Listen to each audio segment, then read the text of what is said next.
amazing.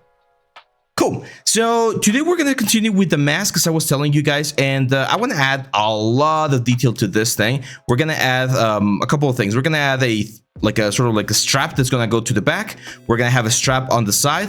There's going to be some sort of like leather thing back here that's also going to be part of like the strap connector or something. And then there's a lot of things that we need to do over here. We're probably going to be going into Maya, as I've mentioned before, to change a couple of things here for the eyes and things like that. Chilla Kid, what's up, my friend? Welcome. But before that, I definitely want to add a little bit of details to the leather. And this is one of those things that that a lot of people, it's not that they miss, it's more that they think that you can do it on textures. And yes, you can do a lot of this on textures, but leather, especially old leather, tends to get a lot of wrinkles. Okay, so we're gonna get this sort of like a very damaged effect on the leather. Let's look for leather old hat, and this is probably like the closest one we're gonna be able to get. So as you can see, we can have a very like smooth, clean leather on our elements, and most of the surface detail is gonna be coming from the texture. Or we can try going for something, you know, a little bit more interesting, like this right here. And you can see that there's way more leather, like full, or like this one. Look at that. You see that like amazing detail that we have on the leather elements. That's the kind of stuff that I want to go for. And of course, we're going to need to do a little bit of alphas. Alphas are going to be very important. I'm actually going to show you a trick that I like to use. We're going to create our own alpha, and I'm going to, of course, share it with you. But I also want to show you how to do this like traditionally. So for instance, this piece right here, right? This is a very boring piece right now. It's just a block of clay that's been like a position right here. So the first thing we need to do is we need to give it a couple of divisions. I'm going to say Control D a couple of times. And then with clay buildup on the sides, as we've talked about before, I'm going to just start adding some lines. And leather is very much like skin. It follows a specific sort of like a pattern or a specific sort of flow. So you don't want to be adding the wrinkles just like anywhere and at any direction. There's usually going to be a little bit of a flow or a sense in it. So it's very important that we add. And look at how much more interesting this starts looking. See that? It's very simple. It's a relatively quick process that we can do here, and it already makes it look way more interesting. However, as we approach the center, we definitely want to break up symmetry. And the reason we want to break up symmetry is because on the center, it's way more noticeable to be able to see this like symmetric patterns. And I know a lot of people are very scared of breaking symmetry. They're like, oh no, it's going to be very difficult to bring it back later if we need to. But at this point, we really don't need to bring or remove anything. We're just going to be working with what we have right here. So don't be scared of breaking symmetry, especially for this sort of like surface details. I feel like this is a sort of like a thought of mine about the 3D world. I feel like in the 3D world, a lot of people are scared of messing up. I was scared of messing up as well when I was a student, but I can't, it's still up to this day, I cannot figure out why we're so scared of like messing up. Because in the real world, let's say you're painting an oil picture, right? Or oil painting, or you're doing like a clay sculpture. If you mess up, that's material, you're wasting material. You need to buy it back or repurpose it or something. But in the 3D world, it's just polygons, and they're free. The only thing that you're missing or losing is time, but you win practice, right? So there's really not a lot of things that you're actually losing. Therefore, you shouldn't be scared of messing up. Like if you add this like asymmetry to the element and then you feel like you messed up, don't worry, just erase it, go back to a previous save file, go back in your undo history, and you bring it back. Or at any point I can just mirror it to the other side, and that's also going to be like another way. Look at that. So by adding again this sort of like leather effect, leather damage, you can see that this thing starts looking way better. Now I'm thinking about adding a little bit of stitching around this like whole loop that we have right here. So that means that we're probably gonna have some like very simple lines, like creating a little bit of tension points over here. And it says, I always love doing leather details in ZBrush. Yeah, it's very fun. There's a couple of like schools of thought in regards to production. Some people don't like to do detailing. There is a sort of like compromise where you're like, hey, if this is gonna be an asset that's gonna be for a mobile game, then it really makes no sense to go in there and create all of this detail because it's never gonna be seen. But then there's also the thing that says, no, as an artist, you should try to always like create as much detail as possible, because even if it's barely seen, even if it's just like a pixel wide or something, it's still gonna add up to to the detail of your object. There we go, Replica Zero Workshop. What's your workshop about, man? Do you do 3D as well?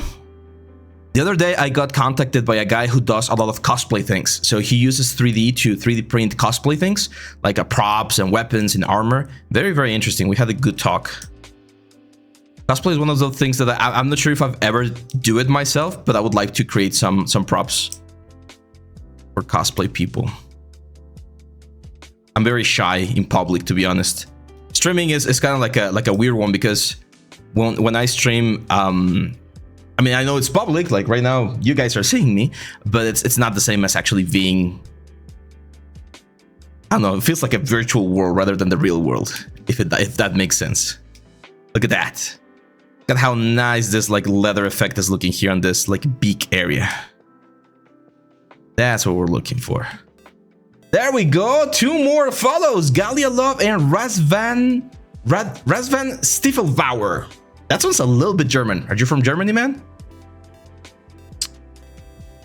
There we go. Yeah, I did create the LOL mask. I haven't painted it, and you guys know why I haven't painted it? Because I haven't gone and bought the paints. They're a little bit pricey for what I want to do, so I would need to spend about like 30 or 40 bucks, I think. I know that doesn't sound like much, but 30 or 40 bucks to buy a new game, or 30 or 40 bucks to buy just paint, feels a little bit a little bit intense, especially in this season, in the Christmas season. You're gonna use SP today? It depends. It depends on how far we push forward. I don't think so, Aki. I don't think so, really, because we're still a couple of ways. Like, I really want to make this prop look very, very nice. See, I got a critique like 2 or 3 weeks ago, and it really rubbed me the wrong way, because someone I don't even remember what social media or network they were talking in, but they made a comment about like, it's cool, but I'm not impressed. It's like, well, what do you mean you're not impressed? Like, they were talking about my channel and my and the content that I upload. And it's like, what do you mean you're not impressed? I'm trying to show like a lot of cool tricks. And the Austria, trying to speak in German, but I don't want to offend anyone. Let me. When I was in high school, I learned German, so let me remember just the official greeting, and I'll talk about it. But I went to Austria when I was younger. I went to Vienna. Very, very amazing, amazing place. Don't forget, the GTA is gonna cost $160, so 50 bucks. Yeah. I am actually not a fan of GTAs. My little brother, he likes them. I don't. I just don't find the appeal, to be honest. But no, I was talking about this guy, right? And he was saying like, I'm not impressed. And it was like, dude, I'm trying to do things in like 20, 30 minutes on the YouTube videos. And here in the streams, it's 2 hours.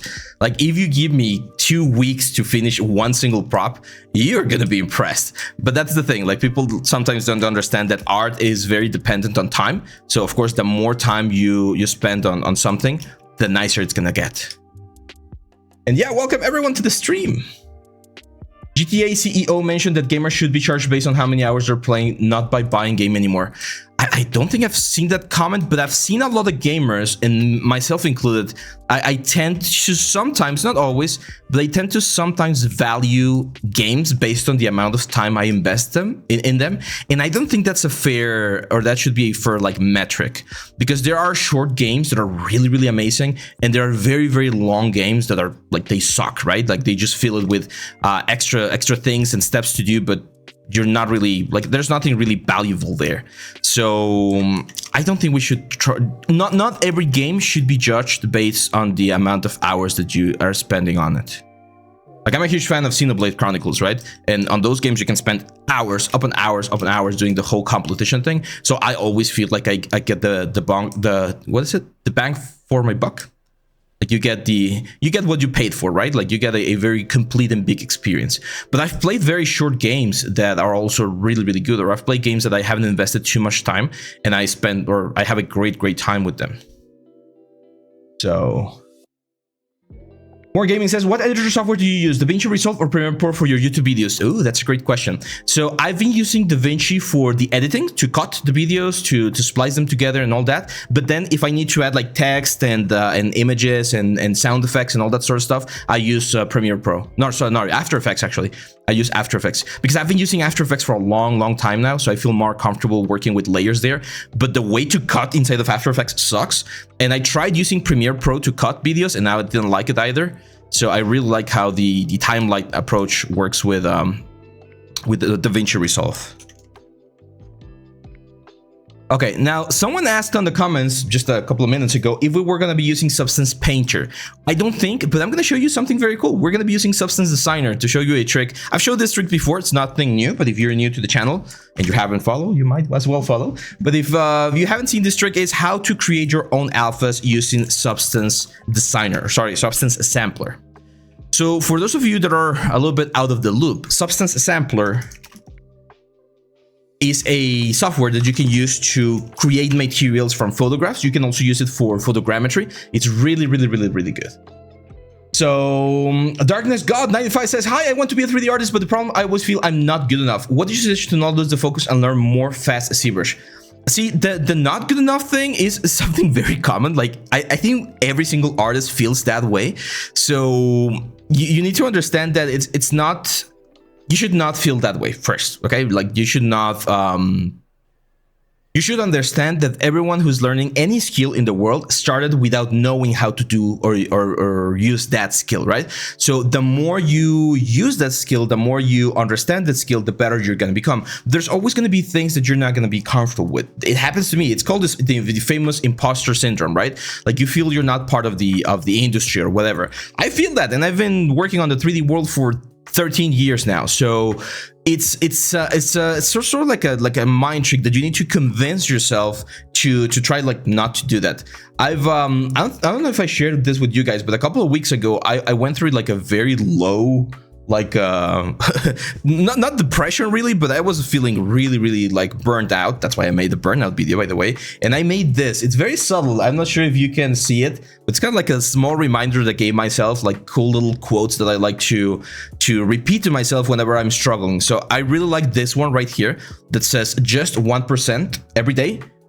Just 1%, but every day. So if you want to improving something and you feel like you're not moving fast along, just do one thing. Just study something, even if it's just like 10-15 minutes, just 1%, but you gotta do it every day. If you stop one day, then like it was just 1%. So it's easy to do just a 1% thing, right? That's the sort of thing. So actually, let me show you real quick. I'm gonna be using Midjourney for this one. I think my subscription is about to expire, but I'm going to use it for this example.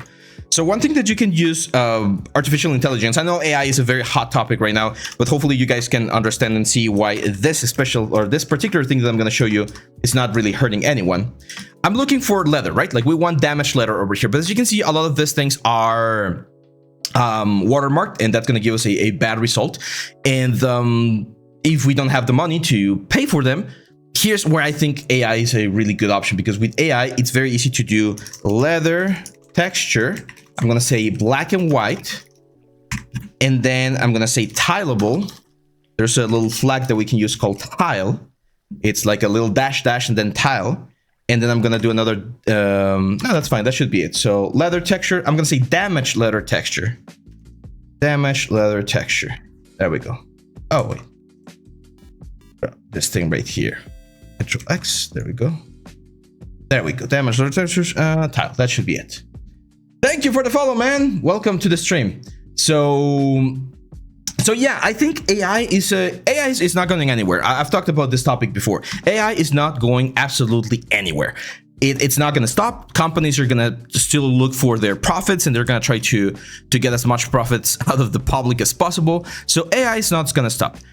And it's fine, because this kind of tools have all, like this kind of like shifts in creativity have always happened. If you guys were there like 15 years ago, I wasn't. I was still in high school or in like secondary school or something. But when Photoshop came around, there was a huge thing about photographers, like traditional photographers, saying that they were going to be out of a job, and that's not true. So that same thing's going to happen with AI. There's going to be push towards the technology, and then there's going to be some people that use it wrongly, like illegally, like stealing artworks and things like that.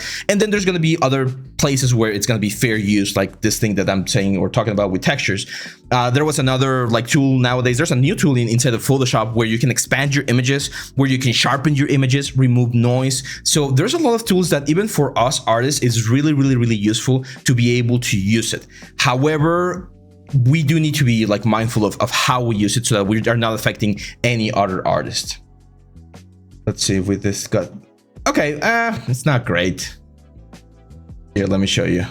So this is what we got. I mean, it's fine, but it's not great. It is stylable though, which is it's a good thing, but it's very, very like cracked. So let's try the traditional approach then. Let's go online real quick for another shot over here.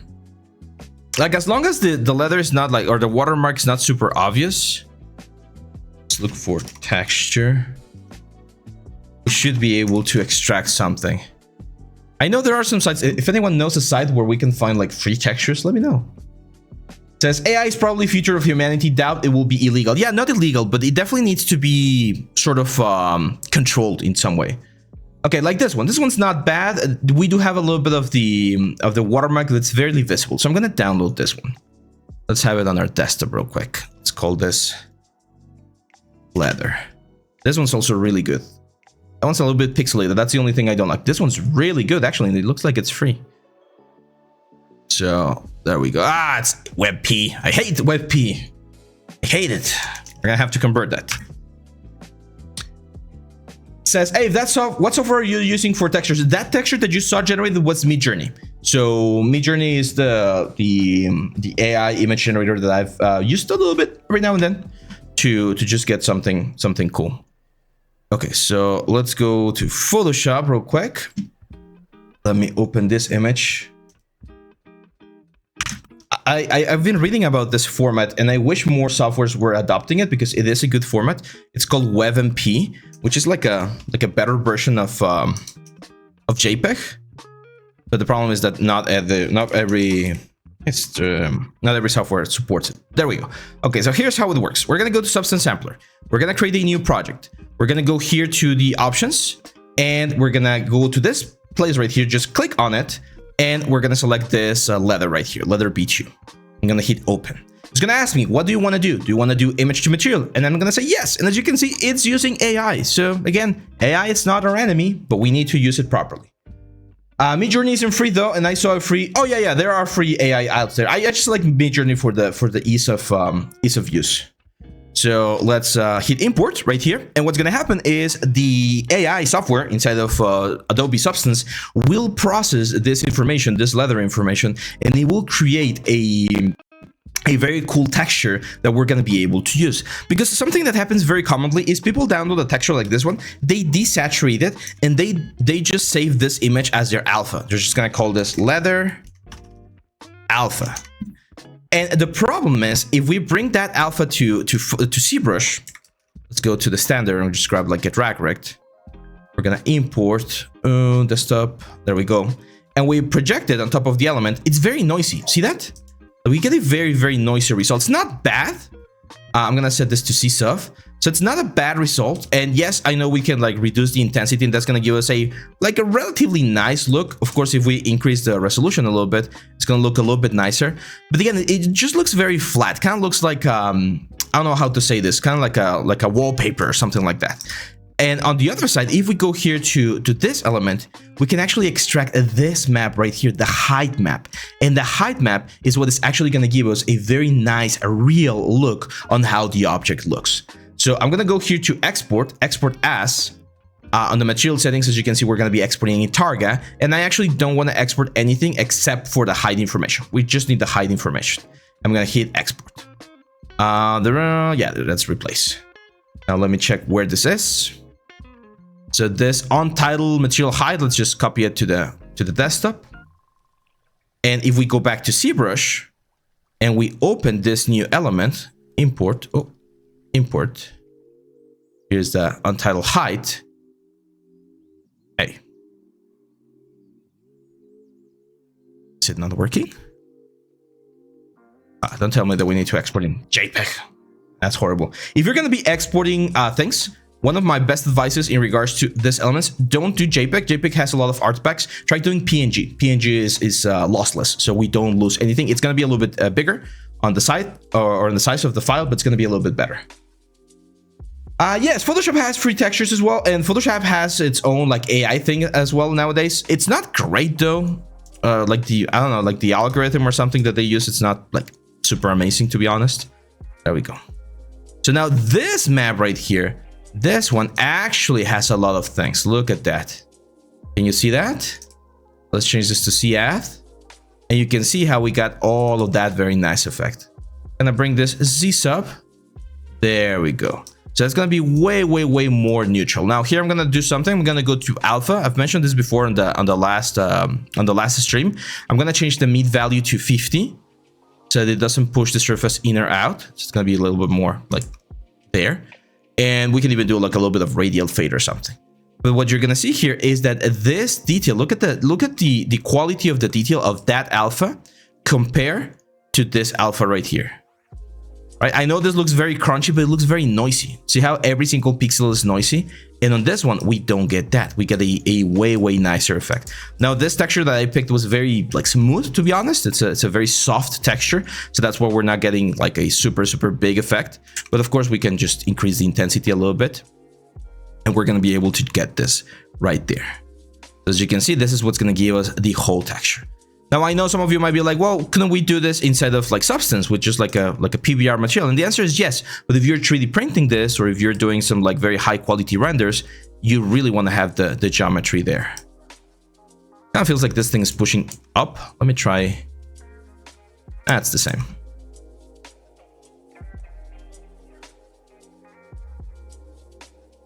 There we go. The C sub. Let's see. What I learned by accidentally discovering it: don't use symmetry when applying textures. Yeah, don't use symmetry.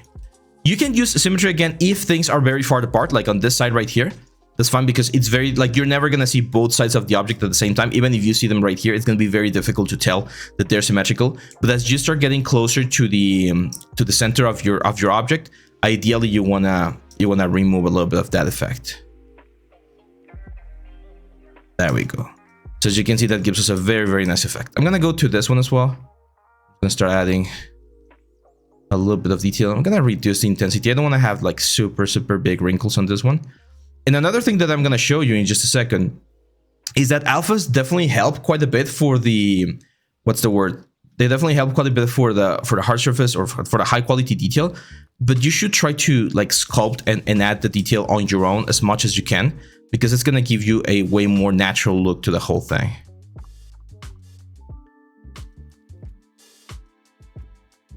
There we go. So for instance, you can see here on the eyes, I'm gonna grab my Damien standard and I'm gonna start adding some like wrinkles that I am sculpting. And for wrinkles, I've talked about this before, you can use or follow a technique that I like to call the crisscross technique, where you go one and then the other. This one is very like thick, so I'm gonna change this to like alpha 46. So we got a slightly like thinner effect. And as you can see, that way we're building the lines, the wrinkle lines, in a way that makes them look very natural. There's a free software called Materialize. It's a good software to create textures. I'm gonna have to check that one out. Yeah, the eyes look very goofy. We're gonna change that in just a second. I'm gonna do the eyes inside of Maya, to be honest. Or what do you guys prefer? Should we do Maya or Blender? Can we have a pulse arm to see where the public is today? Are we a team Maya or team Blender today? Okay. As you can see, I'm using all of these things right here, this like a small lines, to create wrinkles that will be very difficult to create with alphas.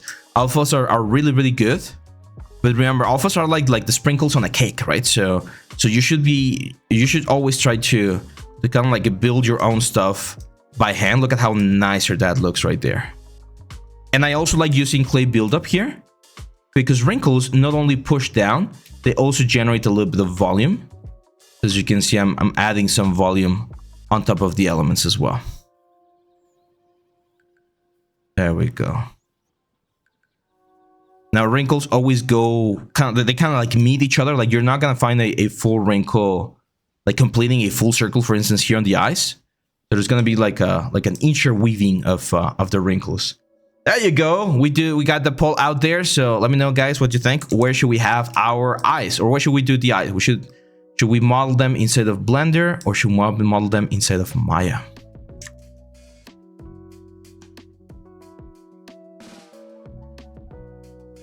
Now, as you can see, this can be symmetrical because it's gonna be a little bit difficult for people to be able to notice. Here I'm gonna like push in a little bit of the layer, and all of that high quality detail that we did for the wrinkles, we can recover that later if needed.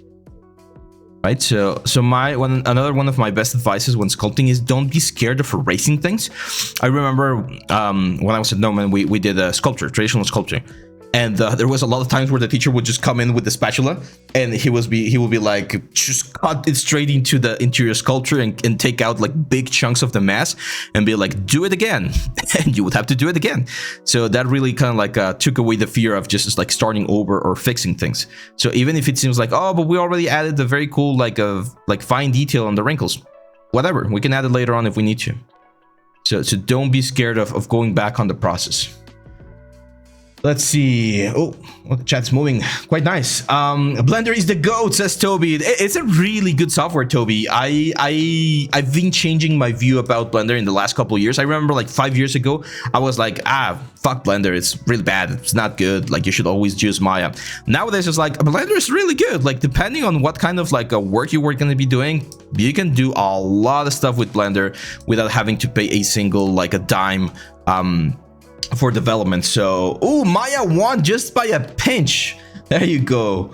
So yeah, it's about $300 for Maya Indie. So I don't think it's like that bad if you're an indie artist. If you're in the studio and you're like, even if you're in the studio, I believe you can use Maya Indie as long as the project or the product that you're doing does not exceed a specific amount of dollars in value. So yeah, thankfully we have that option, the Maya Indie option. Burhanuddin has a question, says, I have a question regarding skinning in Maya, that after skinning, if we change UV or maybe delete the edge or add edge, there will be adding history of all the things we do. And if we clear history with non-deform history, and then after clearing history, seeing work weird. Yeah, that's why you should not be doing skinning. Like it can be done, but the problem is, remember that skinning creates a connection between every single vertex and the joints. So when you delete an edge or you change something about the edge, the names and the numbers of the joints also change, and that's why it becomes like difficult. Ideally you should not be doing that. What you can do though, and that's what I normally do if we have to like really go back and change some things, is you can store the skinning in a UV map, kind of like in a texture, and transfer that texture back into your object. That's one way to kind of like save that sort of like effect. Less than 100 million for Maya in the, yeah, that's the, thank you guys, and yeah, that's right, that's the limit. And my thought has always been, hey, if you're making, or if you're doing a project and you're getting that amount of money, you probably can't afford to pay the license, which is like $5,000, I think, like a Maya license nowadays. So yeah, I mean, we gotta understand, there's people out there. I know that companies are very greedy. I know capitalism sucks and all that sort of stuff. But there's people out there that like their daily work is to make our softwares better. So I do feel like by paying, you are contributing to making sure that the softwares are like kept in a nice position. So I always encourage you guys to do it. My advice, if you're like against like the subscription model, which I'm personally quite against, just cancel things. So for instance, right now I'm working on Marble Designer. I bought the license for a couple of months, and after I'm done, if I'm not going to be using it, I'll just cancel it. And then if I have a project that needs it, I'll like renew it again, because that's how they get you, right? Like they tell you, yeah, just you can cancel anytime, and then people forget to cancel, kind of like gym memberships, and then you're just stuck with a payment that you didn't want in a software that you're not using. When is the new course coming up? I hope next week, man. I really hope next week. I'm in a very good process. David has seen some of the progresses. The thing is, and I'm gonna be completely honest with you guys, I had to start that course from scratch. I was working on it through the whole November, and then early December we were talking. I wasn't feeling it. I felt like it was not gonna be as successful as I thought. So I had to start over. I had to start the course over. You can stitch clots in Blender too. Yeah, it's not bad, but I mean, it's not marbles, right? So yeah, there's a lot of options, and that's the thing. That's what I was like telling you guys about earlier. If you know that you're gonna be working on a, let's say, indie project, small project, a local project, and the quality that they're looking for is not like super big, then yeah, you can get away with a lot of free tools out there. But if you want to go into like the big leagues and you want to make sure that you have like a super advanced project, then investing a little bit on the tools, it's definitely gonna be necessary.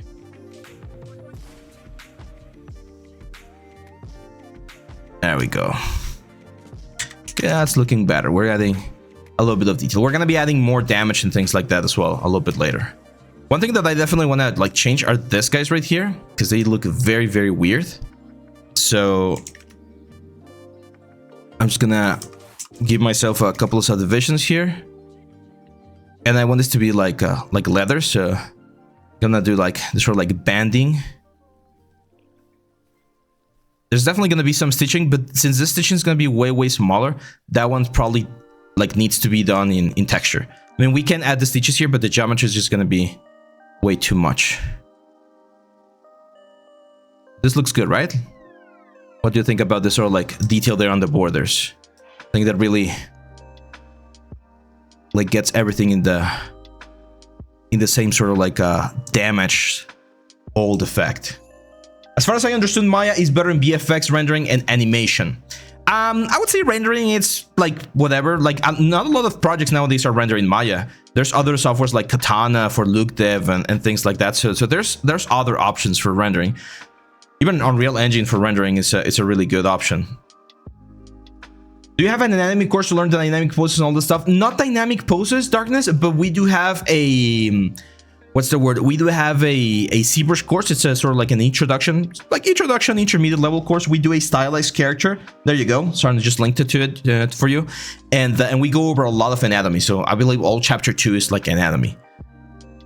The thing about anatomy is when you tell people that they're going to learn anatomy, a lot of people are like, no, that's boring. I don't want to do it. So what I do is anytime I do a character, like a full character, I always teach anatomy. It's kind of like my sneaky way to teach you guys anatomy, because you need to know anatomy. It's very important. Even if people don't want to learn it, it's very important to know about it.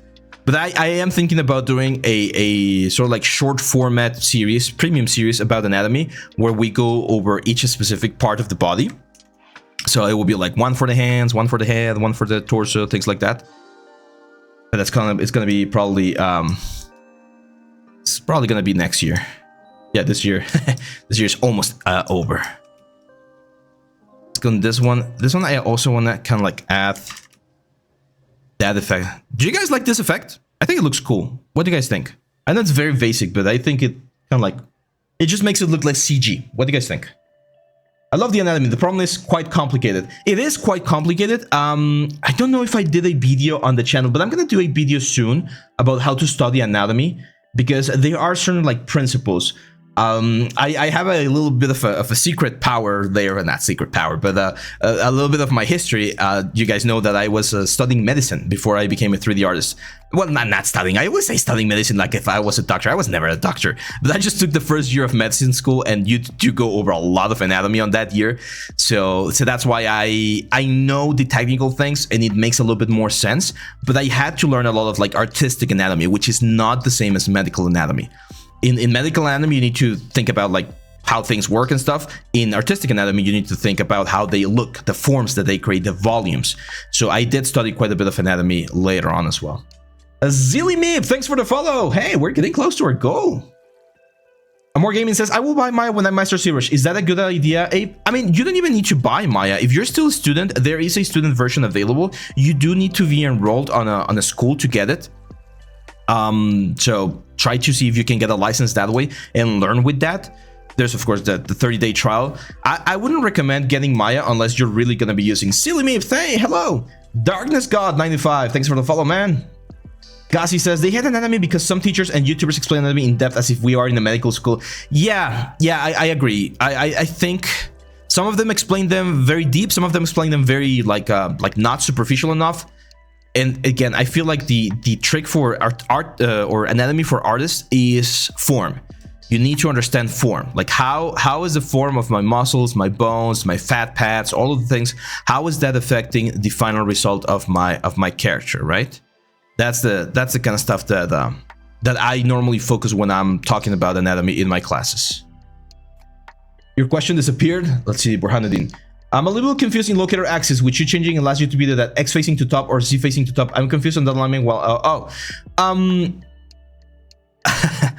okay, I'm gonna take a tangent here just to answer that question, but it's a technical question. So a lot of you are gonna be like, what the hell is he talking about? But it is important for you guys to know this. This is something that took me a little bit of time to understand as well. You guys know that in the 3D world, we have something called X, Y, Z, right? That's the coordinates that we have for our elements. And the way the computer works is it will always analyze in this sense. That's why if you're in Maya or Blender or whatever, the X, Y, Z is always going to be left to right, or it's going to be top to bottom. Like you're never ever gonna have a Y, X, and then C. Like that just doesn't make sense. Or like a Z, Y, X. Like no, it's always X, Y, and C. X, Y, and Z, because again, the computer, when it's like doing its math for the vectors, it will always go X, Y, and Z. So the reason why we always point the joints to the next joint using the X axis is because that's the first axis that it's going to analyze. Technically, you can point it with the Y-axis, or you can point it with the Z-axis. You can point it with whatever axis you want. But by pointing with the X-axis, what you're telling the computer is the first thing I want you to analyze is where that bone is pointing. The second thing that you're going to analyze, which is usually Y, is going to be one of the directions, and the other one's going to be the other direction. So if it checks X and it sees that it's at 0, it just like says, okay, everything is 0, let's keep going. So it's one of those like very, very technical things about why, in order to make a very optimized rig, you definitely want to make sure that your joint is pointing with X. I would say most of the industry nowadays uses the X pointing forward like option, and it's because of this, because that's the first direction that you're going to check, and therefore that's the first direction that you want to analyze. Because otherwise, if you imagine that you point the bone with C, it would first read X, it would then read Y, and it will finally read C to find the information that it needs, and then it needs to go back and read X and read Y to know the other two directions. So it just adds like extra millisecond calculations that might make your rig not as optimized or performance oriented. Razvan Steffel Bauer says, what topic content will be on the next course? Just finished last week, the Oni course, and I can't wait for your new one. You guys, I mean, it's obvious, right? This is the course. We're going to be doing a witch doctor. That's why I'm doing the mask. Of course, I'm doing it because I love this concept, but I'm going to be showing you Marvelous Designer, and we're going to be doing the whole like plague doctor outfit inside of Marvelous Designer. Like, it's no secret. You guys can put 2 and 2 together. So yeah, that's it. That's going to be the new course. We're going to be doing a Marvelous Designer course. We're going to be using a little bit of Blender at the end for rendering, and we're going to be doing a Plague Doctor. So the whole outfit from a Plague Doctor, the gloves, the coat, the hat, the, what's the word? The cape, the pants, everything. As always, chapter 1 is going to be like an introduction to Marvelous Designer, and then we're going to jump and do the whole character. We're not going to optimize it for games, though. It's just Marvelous Designer. It's relatively like a short course, but it's going to be a very, very fun one. I've been enjoying it. Should we show them one of the sneak peeks, Sarn? Shall we? I don't know. They deserve to see the sneak peek right now. If we get to 600 followers, which we are 4 followers away, I'll show you a sneak peek of how it's looking. Let's do that. Let's do that goal. If we get to 600 followers, I'll show you a sneak peek of how the course is going. There you go. CPU wants to see how the course is looking. Nice. So yeah, we're gonna be doing a witch doctor again. I would say I'm like 60% done with the course. So I'm gonna work on it a little bit tomorrow. Well, today and tomorrow, and then next week full on focus to see if we can get it before the end of before Christmas. It will be a nice Christmas gift, right? Now there's other news. I don't want to like spoil too much just yet, but there will be a little change with this new course. But I'll talk about it. I'll probably do a live stream on that next week. We're probably gonna have to do that, Sarn, to explain people how we're gonna be moving forward. But yeah, we got a lot of stuff. I'm also thinking if you guys are not on the Discord, by the way, join it, because we did a poll a couple of weeks ago, and we're gonna have our first live workshop on February. Okay, so you guys still have like 1.5 months to prepare for it. It's going to be our first live workshop. It's going to be a premium workshop. It's going to be live. We're going to have live sessions on the weekends, and it's going to be a portfolio workshop. So you guys are going to pick your project. Well, I'm going to help you pick your project. I'm going to explain what are the kind of things that people are looking for in the industry. And then through, I believe it was 8 weeks or 6 weeks, we're going to be going over your piece so that you can create a very, very nice portfolio piece. Witch Doctor or Plague Doctor? Plague Doctor. Plague Doctor. Sorry, Plague Doctor. Is it necessary to delete the body part occluded by clothing if it was used for game? Yeah, it's usually done during the retopology. So for instance, let me show you. Right now, last week when we were doing this mask, I still got all of this internal like places. I can delete them if we need to, but to be honest, since they're not hurting us and eventually the retopology is just going to be on the front of the character, it's really not necessary, if you know what I mean. Okay, let's go to this one. I definitely want to add a little bit of a border to this like metal area. So I'm going to carve in. I'm actually going to change my brushes. I'm going to use the chisel brushes. Chisel brushes are really good for this sort of like, not drag rect, brush tip. Is it this one? I'm going to change this to freehand. There we go. As you can see, they have a little bit of a lazy mouse. That's a little bit too intense. That's way too, or not as intense. Probably a little bit more. There we go. And lazy mouse is very, very important because it should allow us to control the stroke a little bit cleaner. There we go. Let's push this down.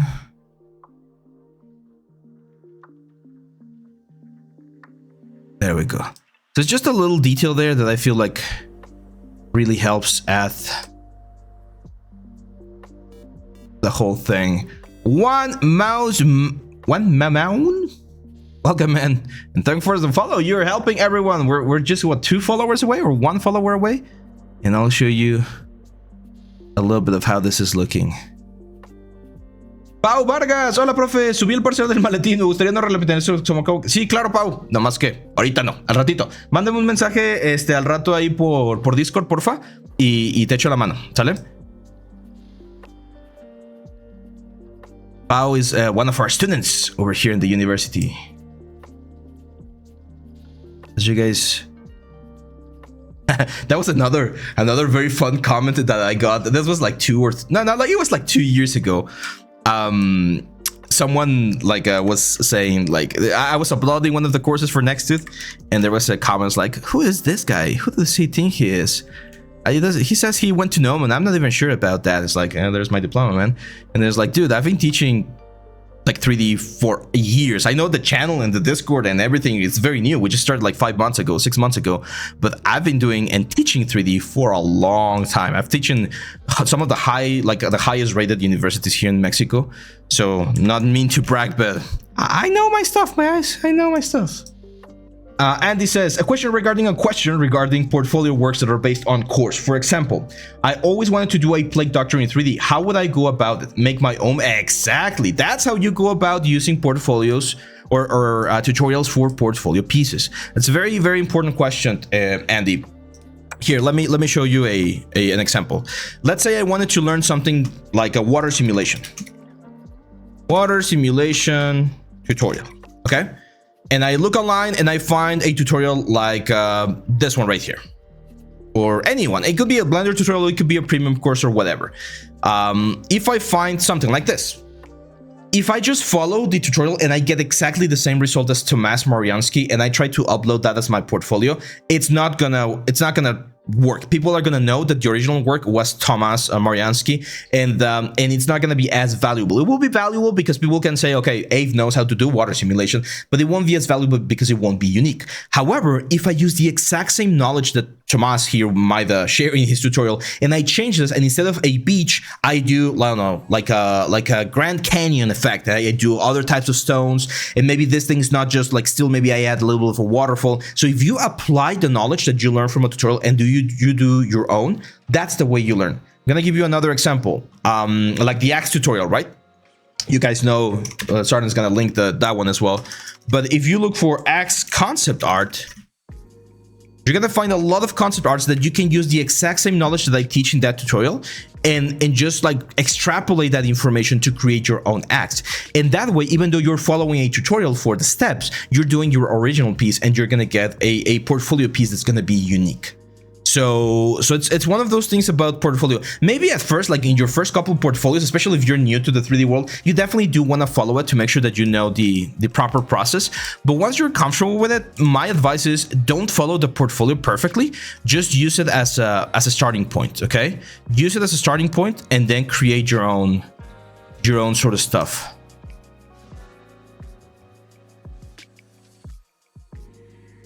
And add a couple of extra little details here. I feel like that makes the beak, because everything's relatively busy right now. There's a little bit of like quite a bit of detail everywhere, so it's important that the level of detail is quite uniform on all of the elements. But we're ready to jump into Maya now and start adding some of the other elements, and then we're gonna bring this back into ZBrush to what's the word, to continue adding. So what I'm gonna do here is, of course, I'm gonna save. Remember last stream we lost everything? That was horrible. And we're gonna go to I'm gonna do an option here, a tool here that's called merge visible. So merge visible, every single element is gonna be merged into a single subtool. And then I'm gonna go here to C plugin, decimation master, and we can go really low, like 20K. The reason why we can go really low is because I'm only gonna be using this mask as a reference of the size, the proportions, everything. I'm not gonna do bakes, I'm not gonna do any details or anything. So it's just a matter of doing it. If Jazz says, how do I find concept for portfolio work? How can I access if a concept is good for a portfolio? That's a great question. And actually, I have a video about it. Let me look for it. It's called Leal 3D, how to pick project. See, one of the cool things about, what's the word? One of the cool things about, hello everyone and welcome. Having done so many videos for YouTube now is that I pretty much have an answer to every single question. There we go. Let me link it to you. There you go, my friend. So on that video right there, if you want to watch it after the stream, I explain what kind of projects you should be looking for. Like it's kind of like a chart. What's the word for that? No, workflow. Flowchart, that's the word. It's a flowchart of how to pick a project and the kind of things that you should be looking when picking that project. Is it to learn? Is it to get a lot of likes and exposure? Is it to improve your skills? And then I give suggestions on the kind of projects to pick as well. Okay, so we got this thing right here. Let's export it. I'm gonna export to the desktop. And mannequin. Let's do mask details decimated. Let's do, I mean, FBX OBJ doesn't really matter. Okay. And we're gonna go to, well, actually, let's close this. Let's close this, and let's open Maya. Cool. So yeah, picking a project is always tricky because you always, there's always multiple questions, and I think one of the mistakes that I made as a student, and sometimes I even make that still, and I see a lot of my students make, is that they try to pick a project that's going to hit all of the marks. So they want to pick a project that they're going to learn from. They want to pick a project that's going to be very famous, so there's going to be a lot of likes and shares and things like that. They want to pick a project that's very ambitious and that's going to be a portfolio piece for them. They want to pick a project that's going to allow them to learn a new software. So it's like, no, dude, that's way too many things that you're trying to accomplish with a single project. Can it be done? Yeah, I guess, but it's not as easy. So ideally, you want to pick projects that serve a specific purpose depending on what you're looking for. Okay, mask details decimated. There we go. So we got our mask over here. Ta-da! Looking very cool. And this is decimated, so that's the cool thing about it. There we go. And now I do want to have the head of Thomas is the name of the mannequin that I'm using, and I do feel like I have it right here. Head. See if it worked. There we go. And the reason why we need the head is because we're going to be creating the bands for the character, and it's very important that we use that. It sounds like me, says Andy. Yeah, it's very common. It's a very common thing about like picking projects where you want to try to like get everything. So very common. Like this is what I did. You guys want to see? Like, let me show you. I remember. I don't have the picture here. I'll try to get it in and do it a short about it. But one of the first projects that I did, or that I let me get my thoughts together. In 2011, that's when I started learning 3D. 2011, 2010. And I went to a school here in Mexico. It's no longer active. It was called Ethos. And there they had a program, a 3-month program where I would go and learn Maya, ZBrush, Photoshop, After Effects, RealFlow. Like they would teach you the basics of all of the software so that you could create some like cool stuff, right? And at the end, like the last 3 weeks of the program, you were supposed to make a project.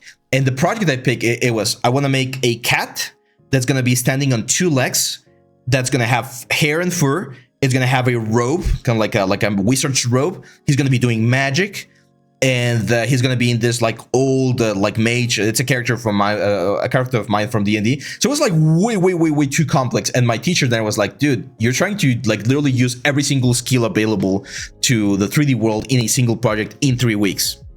Not gonna happen. So at the end, I changed the project and did something different. But it's very common that we try to be very ambitious in our projects. Darkness God says, my ZBrush is the 2022 version, but since Maxim purchased Pixologic, I was opening ZBrush. It says my licenses are not connected. I don't have a use for a while.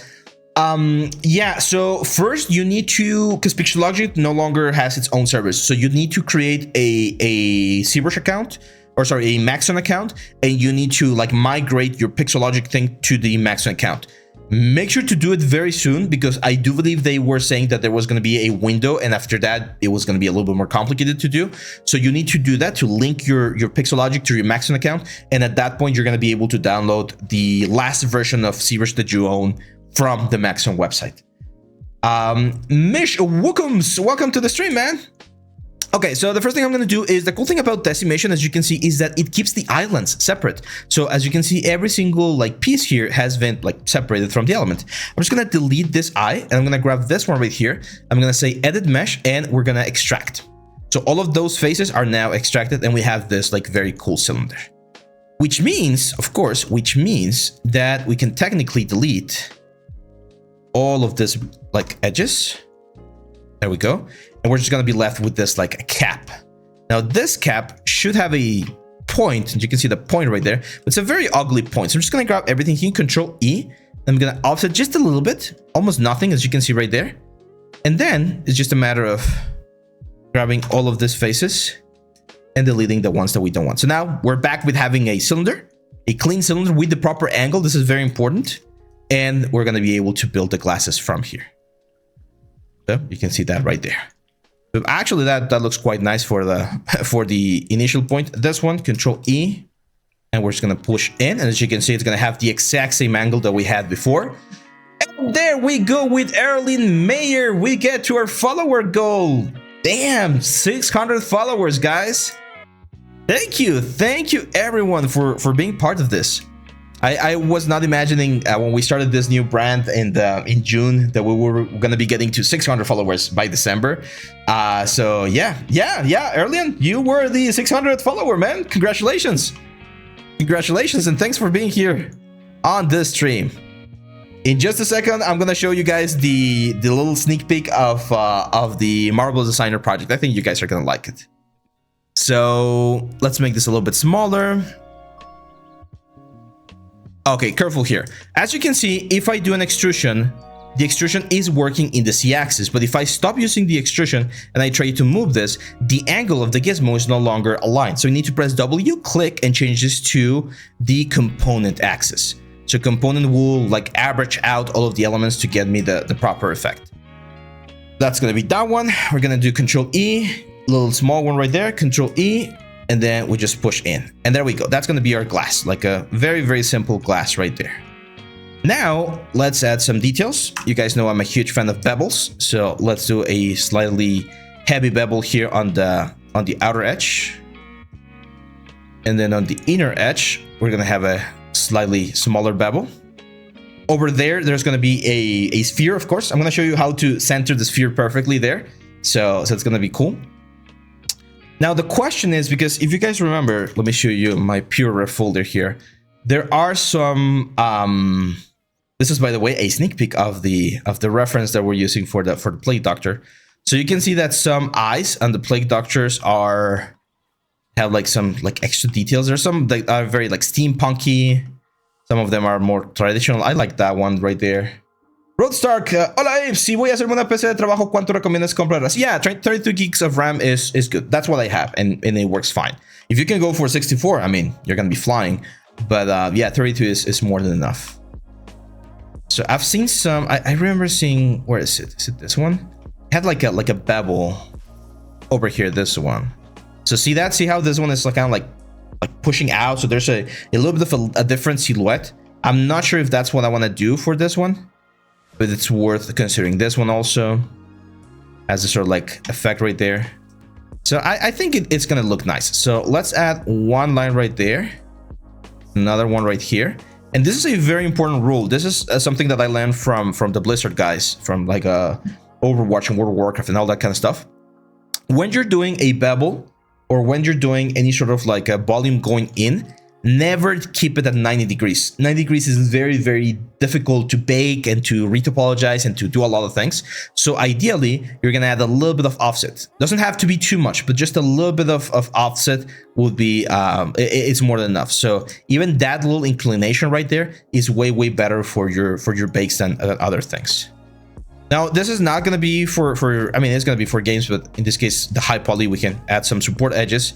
So it looks very, very nice right there. Now, what I'm wondering is, should we add like the rivets? Because it's supposed to be medieval, and medieval, I don't think we're going to have too many rivets, to be honest. But what do you guys think? Should we add like this sort of rivets? Let's do another poll, since we got a lot of viewers today. Let's do another poll. Rivets or no rivets for our mask right here. Meanwhile, let me show you a picture of the. Let me show you a picture of the character.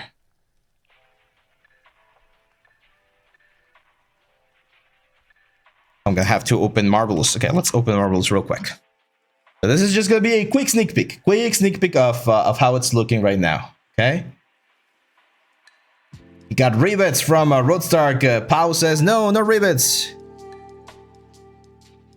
Let's go. Rivets on one eye and then not rivets on the other one. That's interesting. File. Decent. That's the one.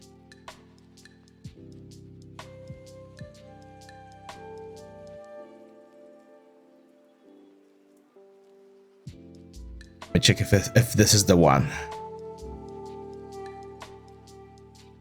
It's heavy. Right now it's heavy because there's a lot of things.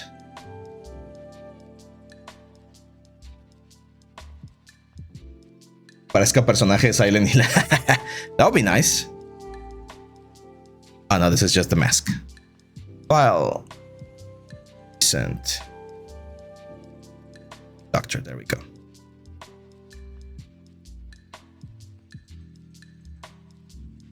Do you have any videos on Adobe Substance 3D Painter? Yes, there's a lot of videos on the channel. There we go. So this is at the current point that we're at in with the Marvel Designer course. There's another chapter 1. Right now he looks like a ninja, but if you put in the mask, he looks very cool. So we're missing the cape, the gloves, and a little bit else here on the elements. There's going to be a leather bag as well. So yeah, I'm going to be showing you how to do this from scratch all the way to the finish line. So every single part of the process, everything recorded in real time. We're not only going to talk about the software here, but we're also going to be talking about like like a tailoring things and elements. It is a full character, but it's only going to be the garments. We're only going to be focusing on the Marvelous Designer garments, because the character thing, anatomy, that will be like way too much. So it's going to be like it's not going to be a super long course. I'm not sure. It depends on the remaining props that we're working on, but yeah, it's going to be a cool one. So that's the sneak peek for today. And yeah, let's go back to Maya. So this mask that we're doing right now, that one's going to be for that particular guy right there. Okay, so we want to find the center of this element so that we can position a sphere right where it is. And usually when you have a cylinder, you have a cap. So one of the things that I can do is grab all of these things right here, say mesh, fill hole, grab this face, and then do an edit mesh and poke.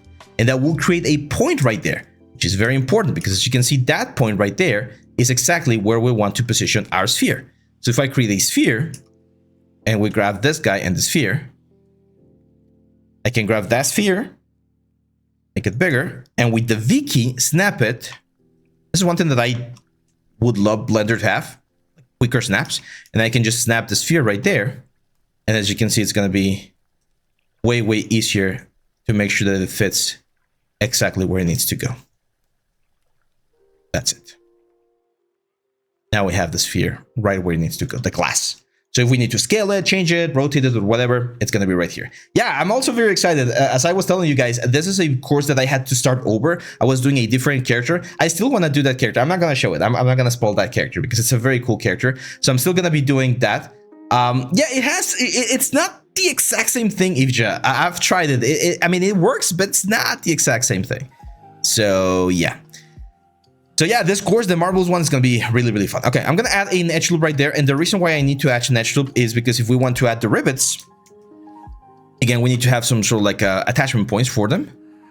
So I'm going to snap this right there, one of the points. Make it really small. It's just going to change the silhouette a little bit. It shouldn't be that much of a change. And in this case, I mean, there's multiple ways to do this. But again, probably these things are going to be baked down. So that's why I'm not like worrying too much about like proper orientation of the spheres. And we can just start duplicating. I don't even know how many sides this cylinder has. I don't know how many rivets we're going to get. We could have used duplicate special. There's a bunch of tools that we can use for this sort of things. But you can see this works quite nice.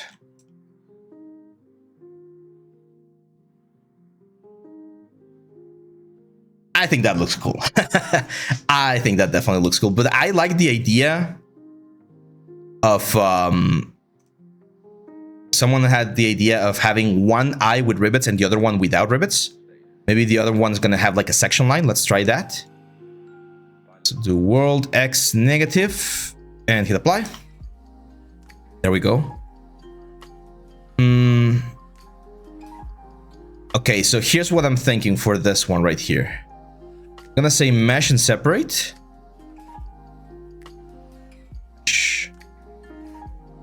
Separate. There we go. And then for this one, yes, of course, Arlen Mayer. All of my streams are available in YouTube. They're available here as a VOD in Twitch. So I believe after it finishes, you can watch it again. And in YouTube, usually the day after or a couple of days after, depending on the schedule. So yeah, it's definitely gonna be there, man. I'm gonna delete this one. Here's what I'm gonna do. I'm gonna go up, across, right here, and right here. I'm gonna bevel, just with 2 segments and a smaller fraction. And then I'm gonna grab this guys, this guys, this guys, Control E. We're gonna extrude in a little bit. Then all of these new edges.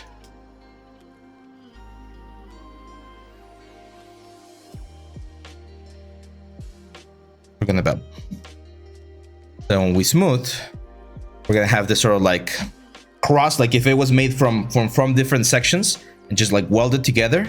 and then this one's going to be like riveted together. So maybe, I don't know, something happened with one of the eyes and he had to replace it, but he couldn't find the original like smith or something, and we get this like slight variation on the eyes. I think this looks quite nice. Later on, maybe one of the glasses can be cracked or something. That's another like little element that we can add. I still want to add a couple of spheres to this one. Feels a little bit weird without any spheres. So I'm gonna add like 2 spheres on the borders of this thing. These are creative decisions, and usually if you're working on a studio or if you're working for a client, the client has the final say on whether this thing works or not. But when you're doing your own personal things, of course you are the one that decides what works the best. There we go. So this gives us a sort of like symmetrical look, but not a super intense one. Add a magnifying glass on without the ribbed one. Oh, like a big one. Oh, that's a really good idea, Aki. That's a really good idea. I know what you're. I think I know what you're going for. Let's see. Let's try that. Let's try that. So let's separate that, and then this one we need to extract. Like this face is right here. Edit mesh, extract.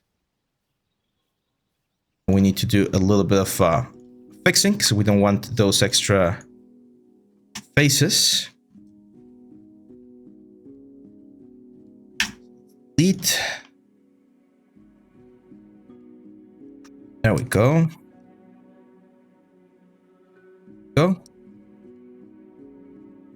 Then actually here it's probably easier to just bridge together. I also wish, I'm not sure, do you guys Blender users or people that use Blender more than I do, is there like a G key where you just press a key and you repeat the last action? That one I always find is very useful. Okay, let's go R. I'm gonna center the pivot point and I'm gonna grab this, guys. I'm gonna press a W, go to component. If it's not to component, I'm gonna try going to, let's do object. No, let's do axis. Let's do normal. Not working. Okay, that one's gonna be this one's gonna be a little bit trickier. Let's grab both of these guys. Okay, first I'm gonna do an extrusion. Go. And then this one.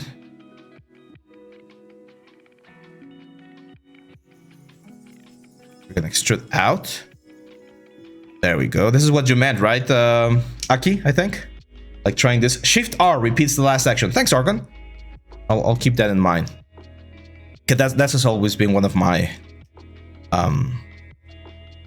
another thing that I wish I could do a little bit faster. It's gonna be 1. Let's do 3. So I'm gonna just make this a little bit smaller.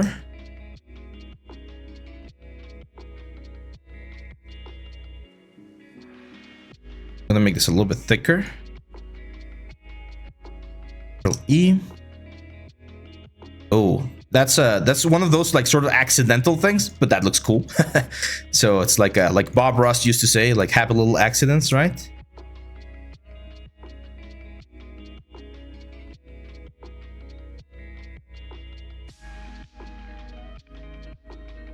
This is going a little bit more steampunky, but I think it's fine.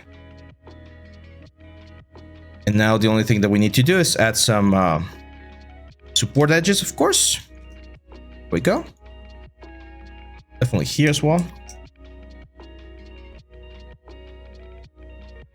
And definitely here. There we go.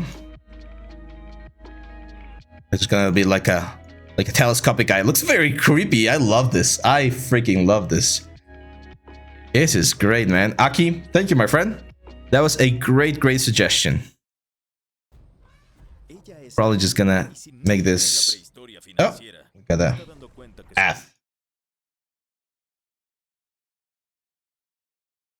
Yeah, that looks very sick.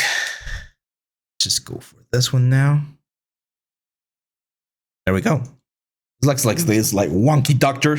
And my idea, because this is this is a character that I want to play in D&D as well. I'm starting a new campaign with some friends of mine, and he's going to be a cleric, because that's the closest one. So it's kind of like cleric, necromancer sort of thing. And maybe he's got this like super wonky face, and then when he takes it out, he's like gorgeous and super serious, kind of like you guys like Squidward, like a handsome Squidward sort of thing. that would be fun. Okay, let's now do the straps. Hey, what happened to the music? There you go. So let's do the straps. For the straps, we need to understand a little bit how straps work, right? If we want to make this as realistic as possible. And that's, of course, what we want to do. So we have a side view. What happens with the belt is the belt goes through a buckle. It's going to be my buckle right here. It goes back, and there's a thing that stops this thing from just like going back. Actually, usually this goes like this against the belt buckle. Hey, sir, thanks for the follow, man. Welcome to the stream. Oh, did you? Yeah, it was fun, right? Like, if you guys haven't watched the D&D movie, it's really good. So this is what it does, right? And what I'm thinking of is that he's gonna have some sort of like leather, like patch or something on the back of his head. So this is the head. There's gonna be like some sort of leather patch. The belts are just gonna be attached, like stitched to those elements, and then he just like buckles them up here, down here, and things like that. So if we take a look at this guy, what's going to happen is that the belt buckle is probably going to be attached to this thing, and then the belt's going to be going up. So let's think about just the belt for now. What I'm going to do is I'm going to select this head right here. I'm going to make it a live surface, and then I'm going to use my quadra button. This is what we normally use for retopology as well. And I know that the belt is going to be right around here. So right around there is where we're going to have the belt. And I want this to go all the way to right around there, I would say, because this is where there's going to be like another sort of like thing holding the both belts, like the side belts and the front belts together. Of course, we need to add a couple more divisions here with control. You can just press control and it's going to add a new edge loop. I know there was another comment on the YouTube channel like 3 days ago. It was like, oh, I would hate to do retopology in Maya. You need to do it in 3D codes. It's like, yeah, I mean, there's multiple ways to do retopology, and to be honest, there's not like one right way. The one that you're faster with and you can get the cleanest one, that's usually going to be the one that I would recommend. So I've done retopology in Blender, I've done retopology in ZBrush, I've done retopology in Topogon, I've done retopology in Maya. I've done retopology pretty much everywhere, so it really doesn't make that much of a difference. Let's mirror this, and there we go. That's my belt. So that's going to be the belt for the character. It's a little bit wide, so I'm going to center a build point and make it a little bit thinner. There you go. And now here's where the magic's going to happen. I'm going to press Ctrl E. I'm going to extrude this out. That's going to be the thickness of the belt.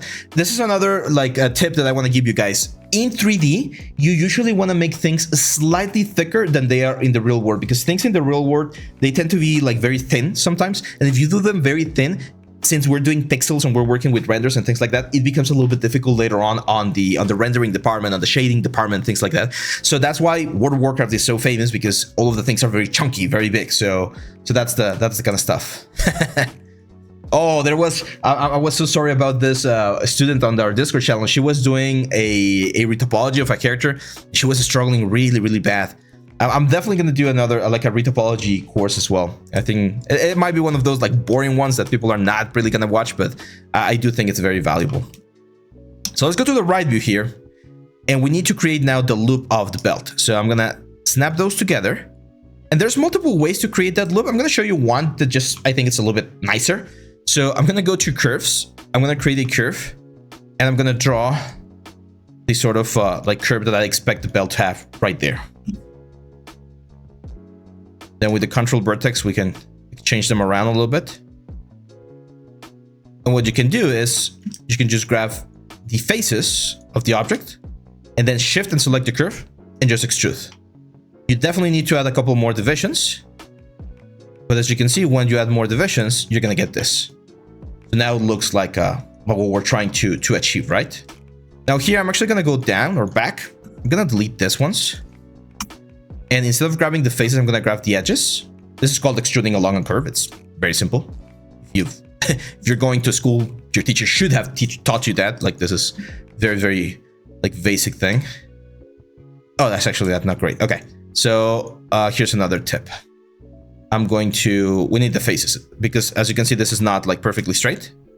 So I'm just gonna grab this and again, like straighten them out. That should give us a cleaner extrusion. So we grab the edges, we grab the curve, and we extrude. We add divisions, we need multiple divisions.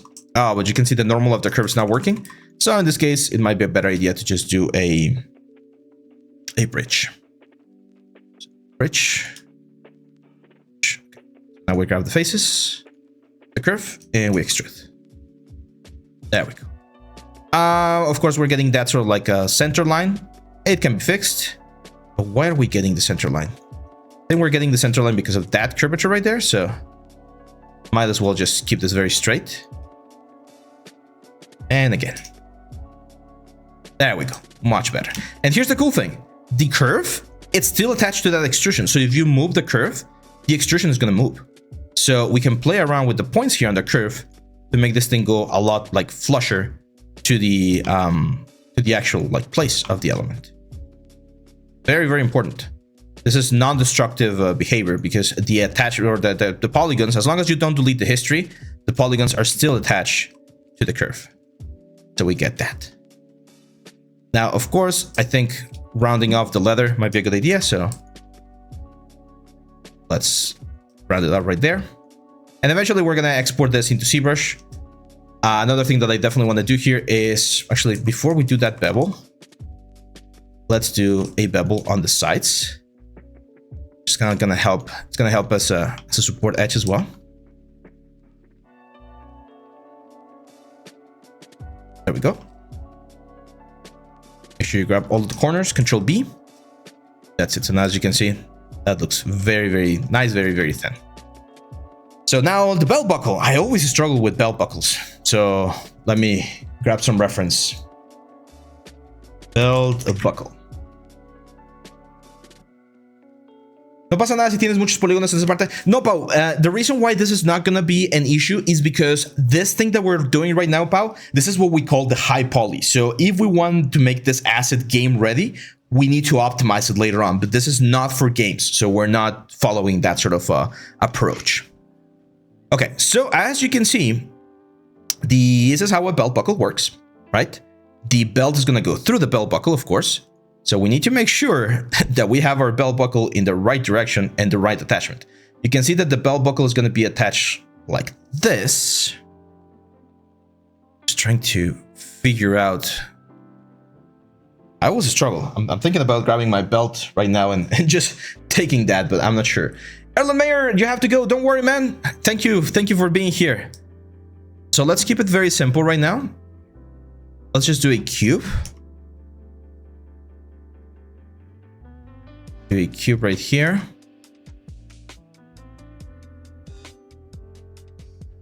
And we're gonna grab both faces, extrude and offset, delete,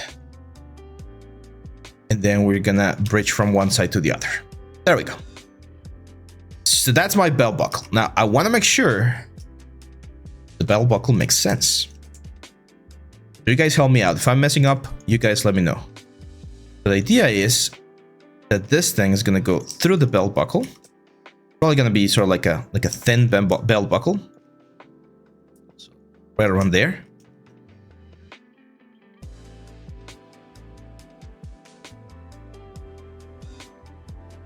So grab this face right here. This right here. Okay, so this is what I want to do. I want to have this like metal part be inside of this like leather part that I did, kind of like I kind of like embedded there. But then where is the little like metal bit supposed to be? Or can we have multiple belt buckles? That makes sense. I don't know. This loop feels good. It feels right. you know, you guys want to know one of the tricks that I do whenever I can't figure something out? It is in Mexico, and if there's Mexican watchers right now, I know some of there are. We call them mexicanadas. So a mexicanada, a Mexicanerism, if you wish, is when we solve things in non-conventional ways. So if I'm having too much issue trying to figure out where this thing is supposed to loop, let's just not loop it. Let's not use one of those little like metal bits. And instead, we're gonna make little buttons. So this thing is buttons on the top. And just like pluck, and that's it. So, I mean, might not be the best solution, but it's a solution, right? So if he wants to take it out, he just pluck, unplugs it, goes through the little loop, takes out the mask, and then he just places it and plugs it in. I feel like that's actually a little bit easier for him as well. So just a quick solution. Later on, because I don't want to spend like 15 minutes, jugaad, you call it jugaad, like non-conventional ways of solving things. Jugaad, that's interesting. So yeah, in Mexico, we call them mexicanada, which is, we're just going to solve it this way. So yeah, that's it. This is the Viva las Mexicanadas, Mayorga. Yeah. You guys have no idea how many times I've been able to like successfully contribute to projects here, like with clients, when I just tell them, hey, why don't we do this? And they're like, does that work? Yeah, it works. Okay. And that's it. Because one of the things about the 3D world, and I find this very, very cool, is that as long as the end result works, you're fine. Like no one's gonna, if you're playing a game, no one's gonna pause the game, like analyze the character, check your topology, check your normal maps, check like all of those things. You're just gonna play the game, right? If you're watching a movie, you're not looking for the UV seams and all of the elements that you might normally find in characters. So you just enjoy the thing, right? However, of course, you never want to do something that's gonna affect anyone else on the pipeline. So you should never use a mexicanada or a jugaad to just like get free of doing something, and then someone else on the pipeline is gonna pay for it. So it's important to know when and where to use it. In this case, as you can see right here, it's not really gonna affect us that much, and it gives us a nice result. I'm just gonna grab this edge right here, press a V for self-selection. I'm just gonna push this up a little bit there to make sure it goes to the side. Cool. So that was the that's gonna be the front view, or the front buckle. Now, again, to save a little bit of time, let's rotate this around. Oh, we don't have. Let's freeze the transformations first, so we have a cleaner rotation. Actually, no, not yet. Rotation on Z. Let's go to wall rotation. We're gonna have to do object rotation, but I'm gonna turn on discrete rotate so that we rotate in steps, and we do like 15-degree angle. Same here. It's gonna be slightly like up, I would say like that. And this one's gonna be hidden. Actually, we want it to be on an area that looks relatively comfortable. So I would say probably covering the ear, to be honest. So something like that. There we go. Yeah, that's you're right, Paul. References are super important, exactly to try to avoid that and try to make sure that you know where every single thing is. Okay, so we're gonna do a similar process here. We're gonna select this guy, live surface. We're gonna go to our quadro tool. We're gonna start here, and here what I'm gonna do is I'm gonna go straight to the end, so we have a very straight line. This is to make sure that the thickness of the element is not like changing too much. So right around there, probably keep it like a little bit straighter. Remember, this is where we're gonna have like another sort of like leather patch where all of these things are gonna be. So I'm imagining if he's like putting this on, he will just like grab the leather patch, put it on the back, go through one of the loops, snap it, and then go through the other loops and snap them. And that to me makes sense. The strap should go under. I don't think so. I've been here. Let me show you. Because on the reference that I have, a lot of the straps go. Look at this. They go straight through the ear. So that's why I'm going. This one goes over the ear. This one also looks to be going over the ear. So I guess there's like different designs. To me, over the ear makes a little bit more sense, to be honest. So let's do over the ear. But at the same time, over the ear feels like it's not going to be as strong. I think it's about if you have a hood or yeah, it definitely has to do with a hood or not. I'm gonna keep it here. Now here, I'm gonna add a couple of points. Not too many. They're gonna jump all the way, and here we need to get rid of this thing, and we need to start like they are definitely gonna press the ear a little bit. So ideally on the sculpt on the mannequin, you're gonna have the ear be like compressed a little bit, and this happens quite a bit with helmets and hats and things like that. It's very difficult to always like keep them in mind, but again, I'm gonna try to just generate this tension. I want to make sure that the tension on the element looks as good as possible. There we go. Yeah, that looks good. Now, another thing that's important is the straightness of the edges. So it's very important that this top edges, let's get rid of soft selection. This top edges should be like as straight as possible, even if we need to rotate them. This one should also be straight. That's going to give us a more uniform look. And now the whole thing, the object as a whole, center the pivot point. We're going to, without discrete rotate, we're just going to rotate a little bit. Position it where it needs to be. There we go. Control E with a little bit of thickness, similar to the one on the top, of course. So right around there. Here we can use a little bit of soft selection to make this a little bit more uniform. Probably take this guy out and just push it out. I'm going to cut the cake. It's my birthday. Oh, dude, happy birthday, Eki. You should have told us before. There you go, man. Yeah, go celebrate, man. You'll watch the stream later. Thanks for being here. Thank you for being here. And again, happy birthday. Have a great time with your friends and family.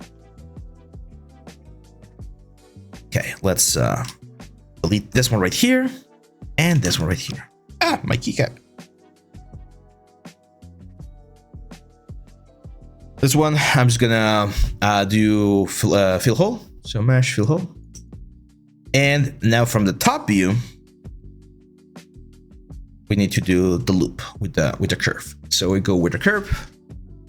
Gonna go in, out, and right around there. We're gonna adjust, of course. This curve needs to go all the way up. And we can rotate it a little bit.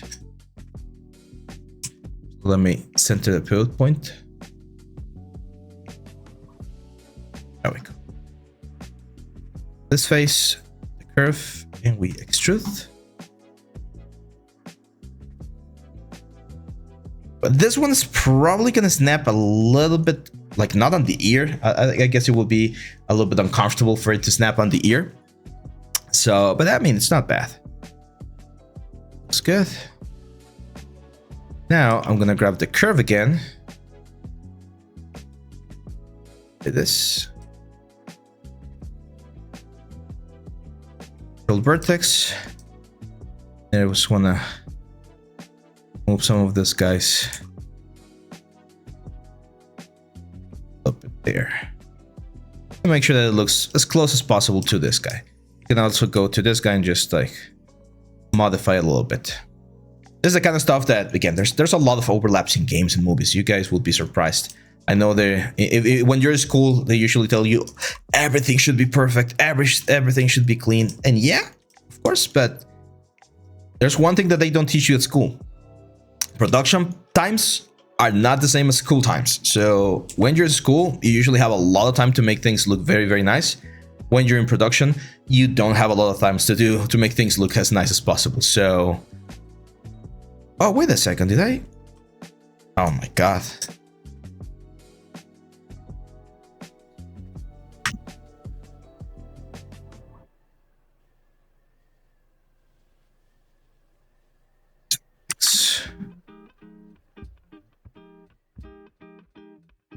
I accidentally moved this one right here.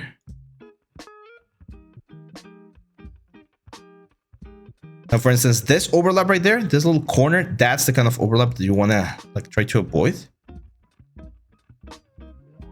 As long as it looks like it's flushed in, you're gonna be fine. Let's grab one of this.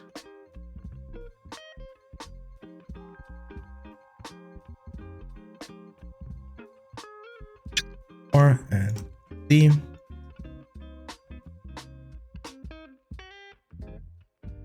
And yeah, now we just grab all of this, guys. Shift right click. Actually, before that, you see that we have a little bit of an issue here. You should always think what's easiest. To move all of the vertices on the band, just push this thing down. And if it's just push that thing down, oh, just push it down. That's it. We grab all of this, guys, and that guy right there. Shift right click, and we're gonna mirror this on the x-axis negative world. Give us the band. I love that crazy eye. That looks great. Aki just left, right? That was his idea. Yeah. Cool. So yeah, that's it. Those are the bands. We got a very cool band right there. We're of course going to be adding detail to this belts inside of ZBrush. How are we doing on time? Oh, so we still got a little bit of time. So let's finish this thing right here, which is just going to be again like some sort of like little leather support. So again, let's live surface this. Let me put the outliner just to know what these guys are. Gonna hide them for a second. Actually, no. I do need to see them. We're gonna grab our element right there. So I know that we need to like capture that one and capture this one.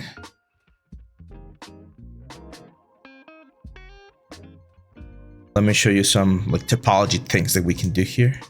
Of course, this is symmetrical, so we only need to worry about one side. And over here, here's where we need to decide. Do we want this thing to be a loop? Do we want this thing to be like a cross? And I think, again, from a sort of like thematic perspective, a cross might be a good idea. I'm gonna keep it like a cross right here. Now let's grab this guy. R, we're gonna scale this and snap it to the center and mirror. It's gonna be the letter bit. Control E, gonna be bigger than the other ones, right? So these things are gonna be like snapped or sewn or something.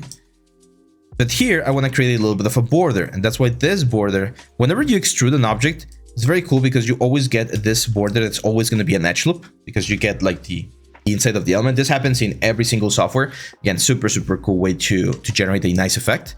So now I'm just gonna Control E, and I'm gonna extrude this out. And as you can see, this is gonna give me an automatic edge loop on the sides as well. And the reason why I want to have that element right there is because I want to grab this, guys, and I'm gonna do something very similar to what we did on the mask in ZBrush.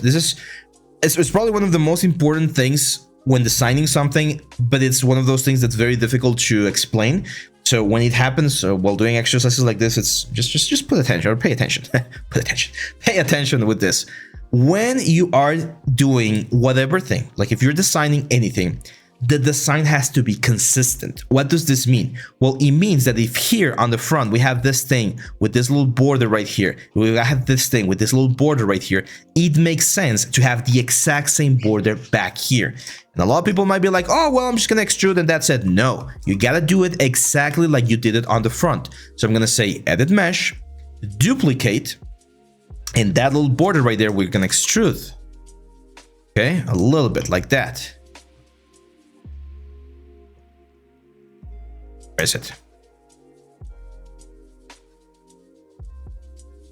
It's right there. There we go. So we're gonna extrude. Oh my God. Selecting things that I shouldn't be selecting. There we go.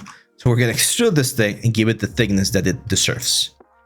So now we have these two elements. If you want, you can combine them back. Okay, so there's no problem in combining both of these elements back into a single object. It can be the same object, but it needs to be two different islands. This is important. So now if I press number 3, you can see that this shape right there looks similar to what we have on the shapes right here. Now I do want to add a little bit of like support edge loops. So if I add a support edge loop there, I need to let me isolate it so it's easier. There we go. If I add a support edge loop there, I need to add a support edge loop here and here, so that when we smooth, they share the same sort of corner. If I add a support edge loop there and there, I need to add one there and there again, so that when we smooth, they share the same one. Definitely need to add a support edge loop there and there so that it keeps or holds the shape a little bit better. I'm gonna add a support edge loop here. Oh, that's really weird. Oh my god. I hate when this happens. For some reason, Maya's mirror sucks. Sometimes you get those angles. There we go. So again, if I'm gonna add a support edge loop, let's say there and down here, where I need one there, there, one there, and there. Again, this is so that when we smooth, you can see that both shapes are still the same.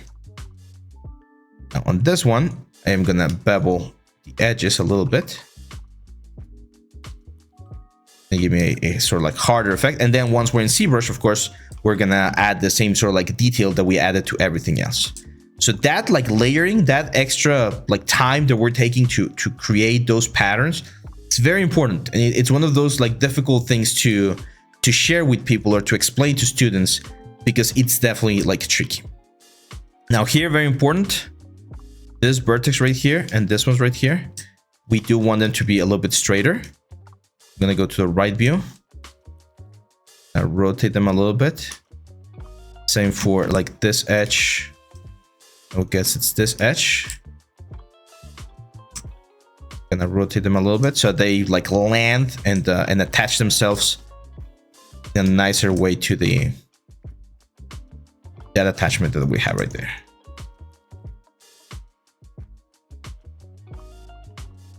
There you go. Not bad, right? Not freaking bad. So finally on this, guys, I think we're gonna add just like if we're following this sort of like a technique of rivets, just gonna like these are not gonna be detachable rivets, but they're definitely gonna be like main rivets right here. So here's, we go to the back view, center this on the grid. It's gonna be like one like big center rivet.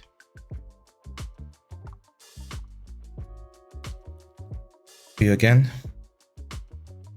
Then we're gonna have like two small ones right here.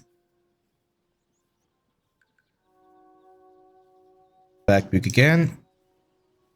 One center rivet right around there. Two small ones. Of course, we need to go to the proper perspective. Push them around. Generate a nice result right there. We grab all of this guys right here, shift right click, and we mirror to the other side. This is gonna be like the back part. Later on, we could add like a symbol or some sort of like a mark or detail on this side as well. And that's gonna make it look very, very cool. If we hide it, look at this. Not bad, right? Not freaking bad. So now it's time that we bring everything back into ZBrush. So we can do, I'm just gonna do a little bit more sculpting and then we're gonna call it a day, okay? So here, what I would recommend is try to organize every single thing that's the same type of element as a single object. So all of these rivets, for instance, all of these rivets, we can just combine into a single object. Same for the belts. So both of these belts, we're gonna combine into a single object. This thing is already its own little object. The belt buckles, of course. So all of the belt buckles, we combine into a single object. The eye is going to be its own thing. The sphere is going to be its own thing. This guys, I would definitely combine them into a single object. This is the organization part. I've talked with this. I've talked about this with Sarn quite a bit, right? About how a lot of tutorials, they don't really teach you about keeping things like tidy and organized, but in a studio environment, it's very, very important that you do. Because you don't want to send this to the next person in line or whoever's going to be working after you, and then they're going to be struggling with everything. Let's combine the telescopic eye. So it's its own thing. We can combine both of these things since they're the same thing. And there we go. So as you can see now, every single element has its own little thing. Ideally, we can just call them whatever they are. But in this case, I'm just gonna, just to make it a little bit simpler, I'm just gonna grab this thing. I'm gonna call them Lake Mask Component, or just comp underscore. Then we're gonna have 1, 2, 3, 4, 5, 6, 7. And let's delete history. Let's freeze transformation. What's this? Polish surface. Just change the name to 8. Are we missing anything else? This one. Oh, let's call this tele I. This one's spheres or glass spheres. There we go. Now we grab all of these elements right here. And this one right here. Let's Shift P to get it out. There we go. We grab all of these elements right here, except for the crypts, of course. File, export selection, and very important, we're gonna export this as an FBX. This is very, very important, FBX. So FBX, I'm gonna go to desktop, mannequin, let's call this mask components. And now if we jump into ZBrush, I'm just gonna say import. We import the mask components, and it's gonna create a new tool. When you import it as FBX, it's gonna create a new tool, as you can see right here. But the cool thing about this tool is that, as you can see, every single element has its own polygroup, and they all share the same one. So what I can do here is I can say merge visible. Merge visible. So now we have a element that has all of the components that we just exported over here. Don't worry about that. I'll show you how to fix that. That's an angle, of course, that created a little bit of an issue, but it's easy to fix. And then we go back to our original element, this one right here. And we can say append. We append this new merge components. And then we grab the merge components. Wait a second. What do we have? Oh, it's the cylinders. Okay, let's delete those. We don't need them anymore. There we go. So we append the merge components. And then we immediately do this thing called split.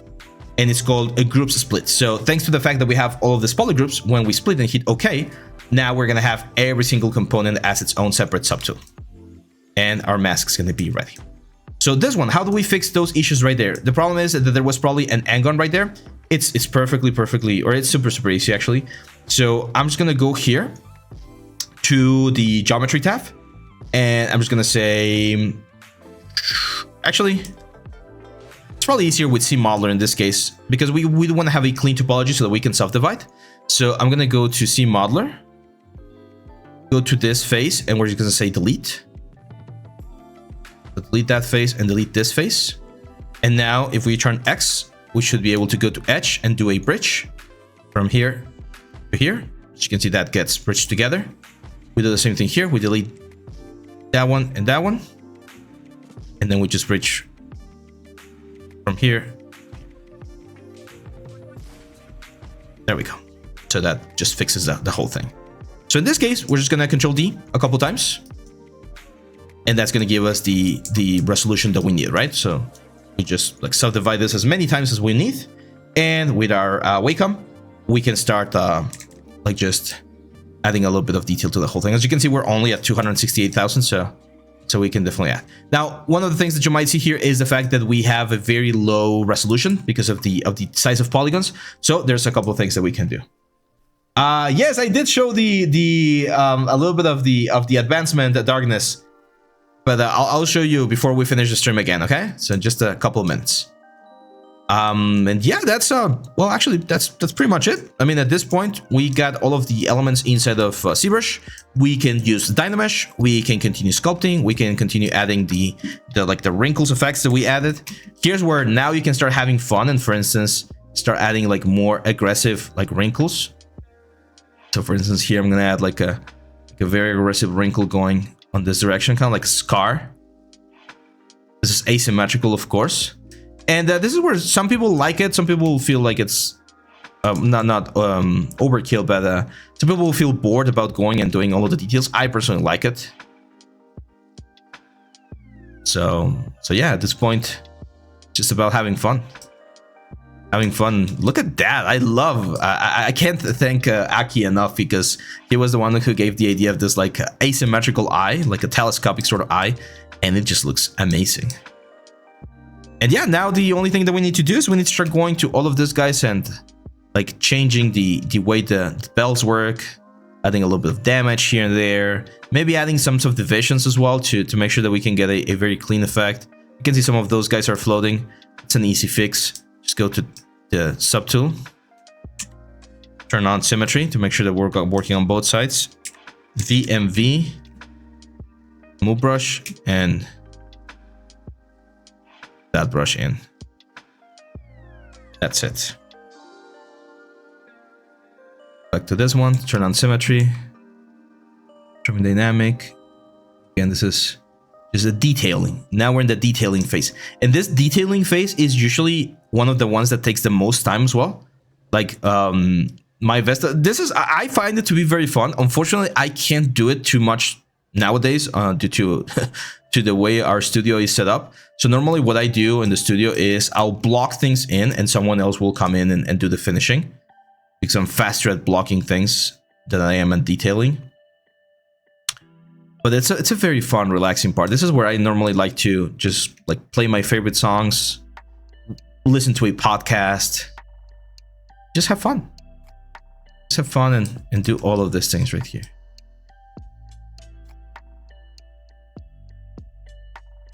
Oh, it seems like the belt buckles also have a little bit of an issue there on the, you can see the empty triangle. That's another thing that we need to solve. The cool thing about these ones though is, as you can see, these guys are they have proper topology, right? So we don't need to press Control W. We don't need to do Dynamesh or anything. We can just continue working from here. And if we want, for instance, you know how sometimes belt buckles, they have the the channels.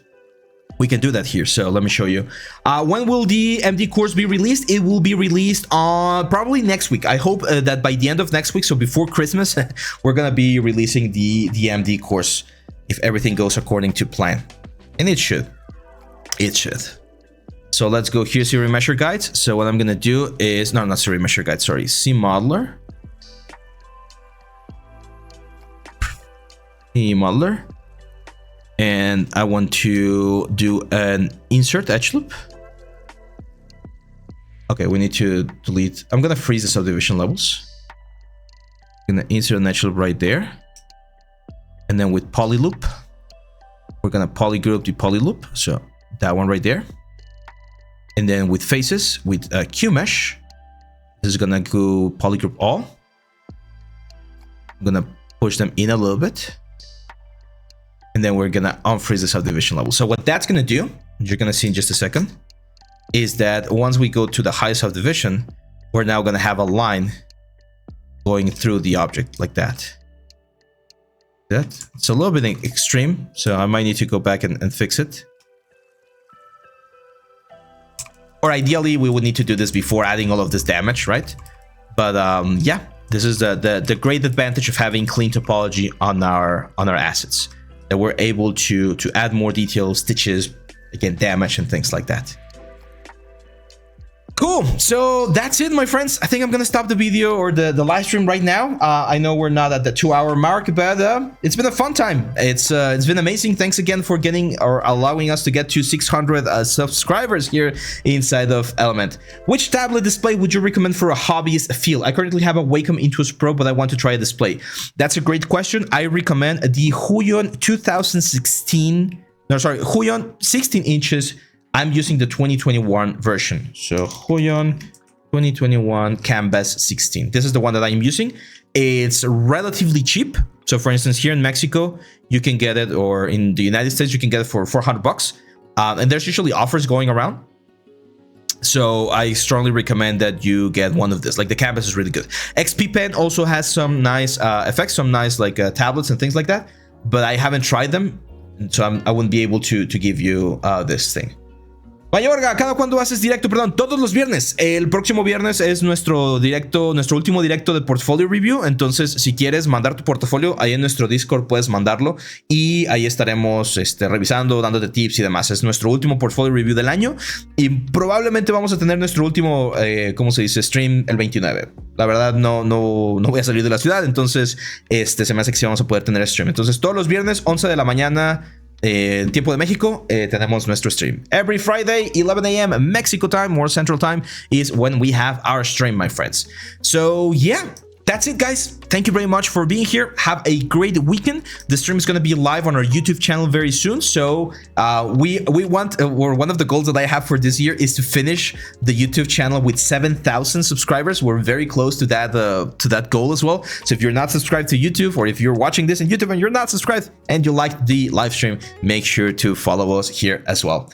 Thanks a lot, guys. News, thank you. Kaisen, thank you. Mayorga, thank you, thank you. Thank you to all of our viewers right now. Thank you very much. I'll see you back on the next one. Bye-bye.